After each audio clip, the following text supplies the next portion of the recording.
पड़िलाणी केमिति जीवा कथा आमे परे भाबिबा।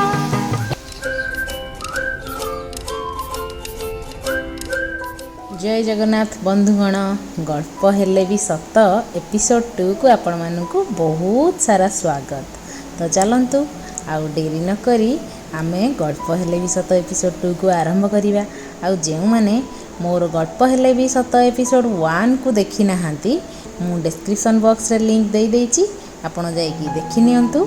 आउ भल लागिले निश्चय लाइक शेयर एंड चैनल को सब्सक्राइब करिवे।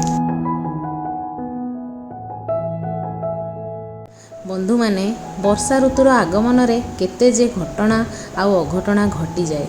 माटीर उत्पत्ता को शीतलता भी मिली जाए, मंजी सब अंकुरित होई उठंती, धरित्री आमर श्यामल सबुज हेबाकू लागे। आउ आम गृहिणी मानकू मनरे केते जे स्वप्न उंकी मारी बसे। संतान सोईगला परे माँ माने निजर स्वप्न सजेई बसंती, निज आलमिरारू फोटोचित्र काढ़ी देखंती। आउ नाही सेई पिलादिन, सेई गाँर वर्षा ऋतु मने पड़े। आजी केमिति वर्षार आगमन रे भिजा माटीर बास्ना, चालरू पानी आसे गड़ी गड़ी, माटीरे से झर झर होई पानीर बोही जीवार शब्द। सांग माने मने अछि झरका फांकरे पानीर सेही ओदा छिटा जेतेबेले आसी आम मुहरे पड़ी जाए, आमे जेतेबेले चाही बसी थाए केते सुंदर अनुभूति हुए सेटा। घरर कणरे बसी तास कौड़ी खेलर सेई मजा, ता संगकू मुढ़ी बादाम आउ माँ हातर पकुड़ी, आहा कि मजा कि आनंद थिला सेई जीवन। इच्छा हुए गाइबाकू, किए मते आनी दब मो पिला दिन, किए मते आनी दब सेई पिला दिन। गीत गाइले कौन हेबो, आउ कौन से दिन फेरिबो। हेले पुणी मने पड़ी जाए सेई वर्षार अंतरे केते झरधार बहुथाए दांडरे। कागजर डंगा करी भसेई देई कि हस फुटी उठे आम ओठरे। घास गालीचारे जाई खोजी बुले आमे केते नाली टुकुटुकु साधव बहु। आह कि सुंदर दिसे से सबुज नालीर मिलन। केते जे प्रजापति डेणा मेलाई देई आसी बसी जाती फूल उपरे, आउ वर्षा पानीर सेई छिटा, आह कि सुंदर लागुथाए। किया केतकी सबु फूल मान।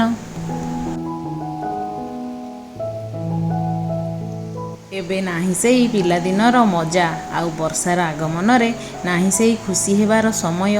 व्यस्तमय जीवन रे आमे समस्ते बहुत व्यस्त, आउ वर्षा को उपभोग करिवार समय अछि ना हृदय। एबे वर्षार आगमन रे मनरे खाली बढ़ी उठे व्यस्तता। जना नाही छातरे ड्रेस सुखुची, छुआंक ड्रेस सब ओदा होई जीवो, सबु जिनस नष्ट होई जीवो।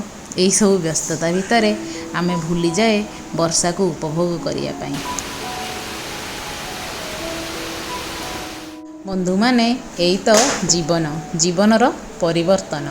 पिलारू आमे एबे माँ हेई जाइचे, आउ पिलादिनर सेई सब स्मृति को मनरे सजेई सेई आनंद को उपभोग करुचे।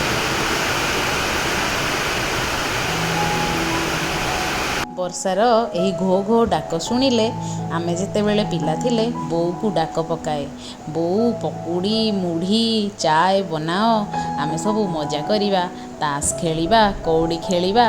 किंतु एबे आउ डाक पकेया पाई कि आम डाक शुणिया पाई बोऊ आम पाखरे नाही। आमे निजे बोऊ हेई सारिचे, तो आमको निजको ही संभालिया को पड़िबो, निजको करिया को पड़िबो, और निज छुआ माननकू एई मजा उपभोग करेइबा को पड़िबो।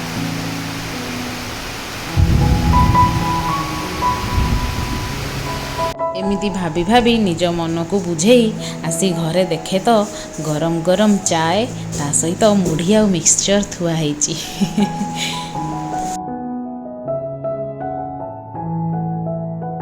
आउ पतिदेव मोर वर्षा को उपभोग करी करी मुढ़ी आउ चायर मजा नौछंती। वर्षा दिन रे काहाकू बा मुढ़ी आउ चाय पीवाकू भल न लागे। आउ झरका खोलू खोलू देखंतु घर भितर को किए जणे अतिथि पसी आसिले, कलेई पोक।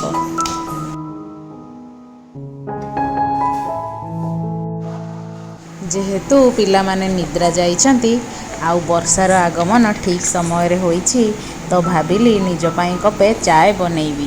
ଆଉ ସେଇ ପିଲାଦିନର ସ୍ମୃତି ସବୁ ମନେ ପକେଇ ପକେଇ ବର୍ଷାକୁ ଚାହିଁ ଚାହିଁ ଚାଏ ପିଇବି। ପତିଲାରେ ଚାଏ ଫୁଟୁ ଫୁଟୁ ମନରେ ଭାବନା ଆସୁଥାଏ, ବର୍ଷା ସରିଯିବନି ତ? ମୋ ଚାଏ ବନି ସାରିବା ପର୍ଯ୍ୟନ୍ତ ବର୍ଷା କ'ଣ ମୋତେ ଅପେକ୍ଷା କରିବ? ପିଲାମାନେ ଉଠିଯିବେନି ତ? କ'ଣ ଏଇ ସୁଖକୁ ମୁଁ ଆଜି ଉପଭୋଗ କରିପାରିବି? ଏମିତି ଭୟଭୀତ ମନରେ ଭାବନା କରି କରି ଚାଏ କପିକ ମୋର ବନିଗଲା।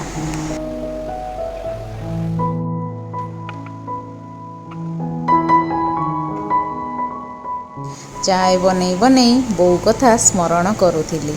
ଭାବୁଥିଲି ଯଦି ବୋଉ ପାଖରେ ଥାଆନ୍ତି ଆଜି ଏଇ ସମୟକୁ ଉପଭୋଗ କରିବା ପାଇଁ ବୋଉ ମୋତେ କେତେ କ'ଣ ସରଞ୍ଜାମ ଖଞ୍ଜି ଦେଇଥାନ୍ତା। ମକା ପୋଡ଼ା ଆଉ ତା ସହିତ ମୁଢ଼ି ମିକ୍ସଚର, ପକୁଡ଼ି ଆଉ ପୁଣି ଚାଏ। ଯାହା ଚାହିଁଥାନ୍ତି ତାହା ଆଣି ପାଦ ତଳେ ରଖିଦେଇଥାନ୍ତା। ଚାଏ କପେ ନେଇ ଆସି ଫଟୋ ସୁଟ୍ ଟିକେ କଲି। ଆଉ ତାପରେ ଗୁଲୁ ମୋତେ କହିଲେ, ତୋର ମୁଢ଼ି କଂସା କାହିଁ? ତ ପତିଦେବଙ୍କ କଥା ଶୁଣି ମୁଁ ବି ଚାଲିଲି ମୁଢ଼ି କଂସେ ନେଇ ଆସିବା ପାଇଁ। ଆଉ ଚାଏ ପିଇବ ତା ସହିତ ମୁଢ଼ି ମିକ୍ସଚର ନ ଖାଇବ ମଜା ବା କେଉଁଠୁ ଆସିବ? ପୁଣି ବର୍ଷା ଯେଉଁ ହେଉଛି।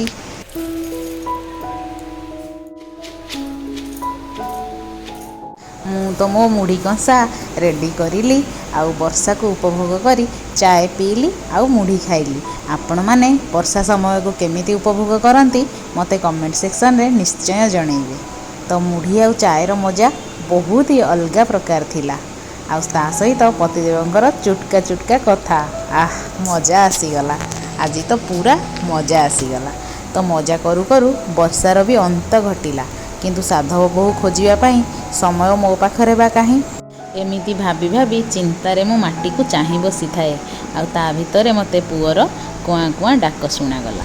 କାନ୍ଦି କାନ୍ଦି ଉଠି ବସି ମାମା ମାମା ଡାକୁଛି। ତ ସାଙ୍ଗମାନେ ମୁଁ ପୁଅ ପାଖକୁ ଆସିଯାଉଛି ଆଉ ଆପଣମାନଙ୍କ ଠାରୁ ବିଦାୟ ନେଉଛି।